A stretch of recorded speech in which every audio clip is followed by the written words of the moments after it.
The old man stepped into the first-class boarding line carrying nothing but a faded canvas backpack and a worn military jacket.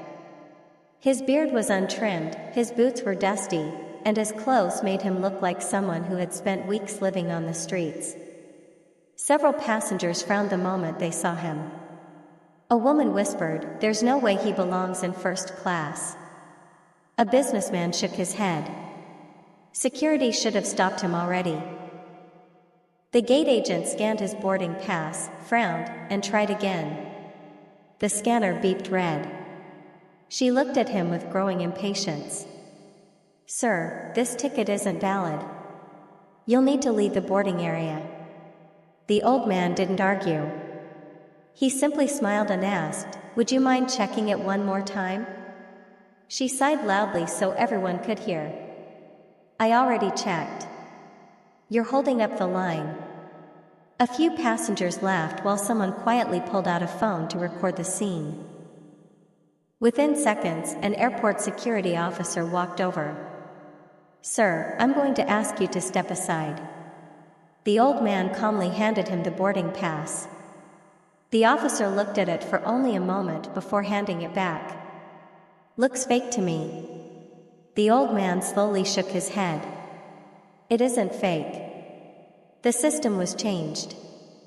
The officer frowned. "Changed by who?" The old man looked toward the aircraft through the terminal windows before answering, "Someone who forgot why this airline was built." His words sounded so unusual that several passengers burst into laughter. One man sarcastically asked, "What are you going to say next?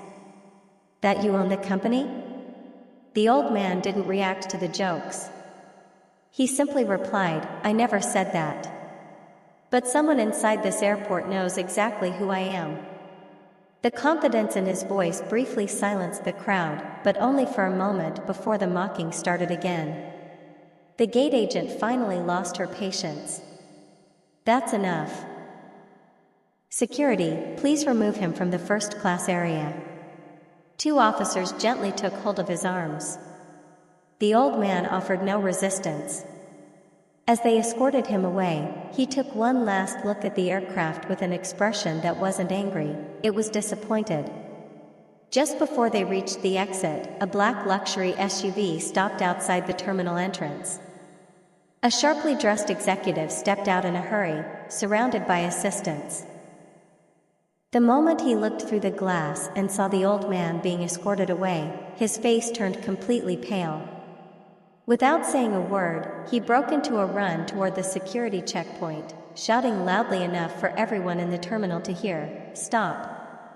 Don't let him leave." The entire boarding area froze. The executive pushed through the crowd, barely noticing the confused passengers staring at him. His expensive suit was wrinkled from the rush, and sweat ran down his forehead as he called out again, "Please, let him go." The two security officers stopped and exchanged puzzled looks. The old man slowly turned around, his calm expression unchanged. The executive reached him, catching his breath, then did something no one expected. He lowered his head respectfully and said, "Sir, I've been trying to reach you since early this morning." The terminal fell completely silent. The same people who had laughed only moments earlier now watched in disbelief. The gate agent's confident smile disappeared. "You know him?" she asked nervously.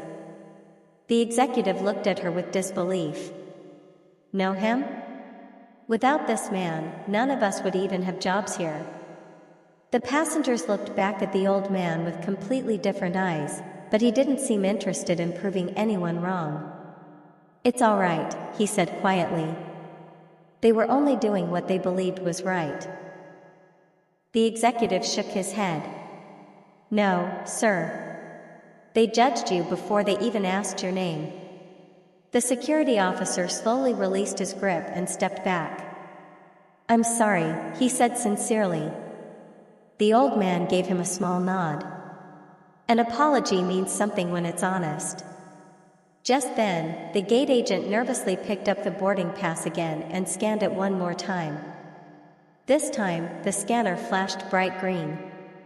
A loud confirmation tone echoed through the terminal. Her hands began to shake. The ticket had been valid all along.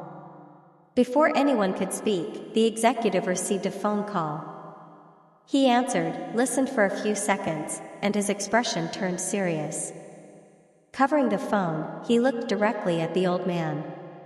"Sir, the emergency board meeting has already started. They're planning to make the decision without you." The old man's eyes narrowed for the first time.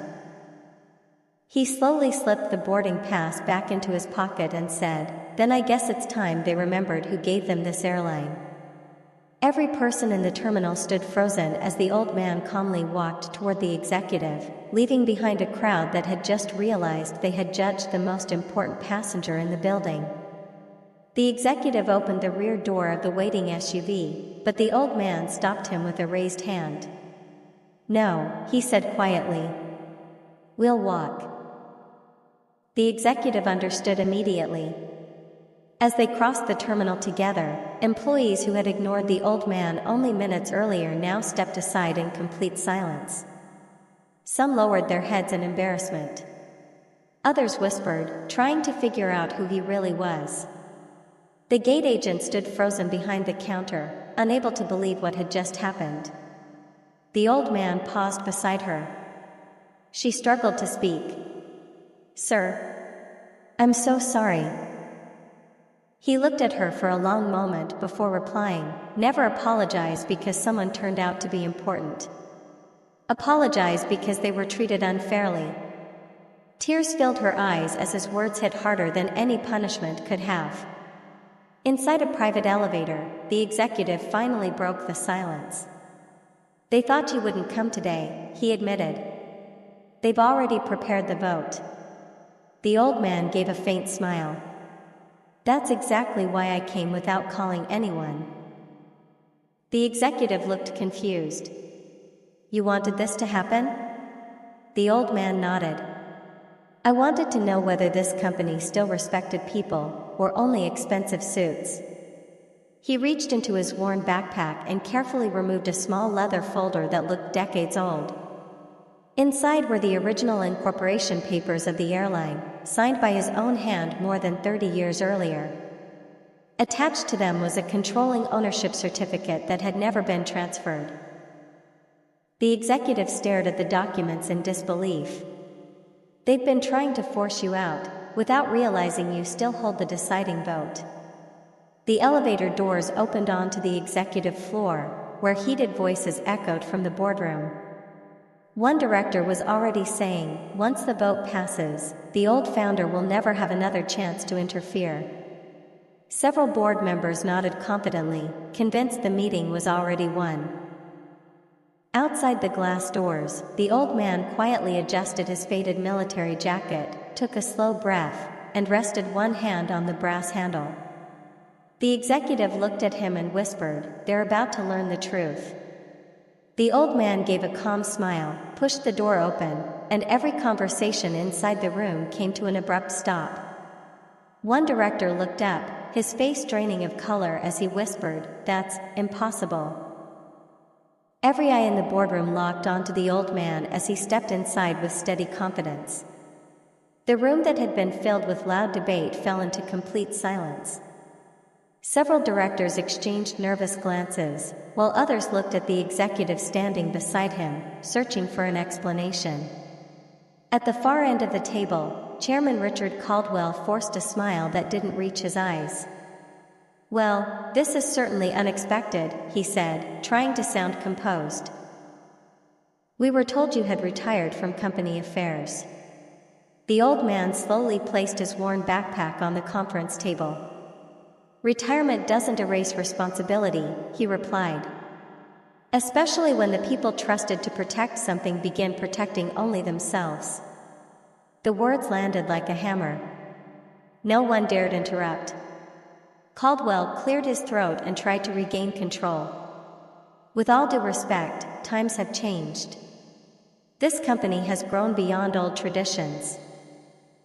The old man quietly opened the leather folder and slid the original ownership documents across the polished table. One by one, the directors leaned forward. The company attorney picked up the papers, adjusted his glasses, and his expression instantly changed. "These signatures, these are authentic," he said in disbelief. "And according to these records, Mr. Harrison still holds the controlling voting shares." A wave of panic swept across the room. The very people who had been preparing to remove him suddenly realized they had no authority over the man sitting before them. Caldwell's confident smile disappeared. For the first time that morning, he looked afraid. The old man folded his hands and calmly scanned the faces around the table. "Before this meeting continues," he said, "I'd like to ask one simple question." His voice remained soft, yet every person listened as if their future depended on it. "How many of you knew I was removed from my own first-class seat today, and chose to do nothing?" The silence became unbearable. Then, from the back of the room, one director slowly raised his hand and spoke with a trembling voice. "Sir, it wasn't an accident. Someone ordered airport staff to make sure you never reached this meeting." Every head in the room slowly turned toward Chairman Caldwell, whose face had gone completely pale. A heavy silence settled over the boardroom as every pair of eyes fixed on Chairman Caldwell. He slowly stood from his chair, forcing a nervous laugh. "This is ridiculous," he said. "You're going to believe one accusation without proof?" No one answered. The old man remained seated, his expression calm. "Then give us your explanation," he said. Caldwell straightened his tie and looked around the room. "I only asked security to verify his identity. That's standard procedure." Before anyone could respond, the executive quietly placed a tablet on the conference table. "Actually," he said, "airport surveillance recorded every phone call made from your office this morning." Caldwell's confidence vanished. "You recorded me?" The executive shook his head. "The airport security system did." The video began playing on the large screen. There was Caldwell, speaking on the phone less than an hour earlier. His voice echoed through the silent room. "If an old homeless-looking man shows up claiming he belongs in first class, keep him away from the board meeting. I don't care what ticket he's holding." Gasps filled the room. Several directors looked down in disbelief.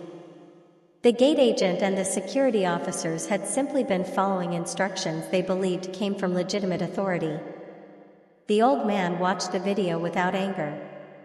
When it ended, he quietly said, "You didn't fear losing money, Richard. You feared losing control." Caldwell slammed his hand on the table. "I built this company while you disappeared," he shouted. The old man met his eyes. "No. I stepped away because I believed the people I trusted would protect the values we built together." Just as Caldwell opened his mouth to argue again, the boardroom doors swung open. Two FBI agents walked inside, followed by the airline's chief legal counsel carrying a thick case file. One of the agents held up a federal warrant. "Richard Caldwell," he announced, "you're under investigation for corporate fraud, financial conspiracy, and obstruction of a federal inquiry." The room froze. Caldwell's face turned ghostly white as he slowly backed away from the table. Then he looked directly at the old man with desperate eyes and whispered, "You knew, this whole time." The old man rose to his feet and answered in a calm voice, "No, Richard. I only came here to save the airline. What the FBI discovered is far worse than even I imagined." The lead agent opened the case file, looked at the old man, and said, "Sir, there's one more name connected to this conspiracy, and I don't think you're ready to hear it."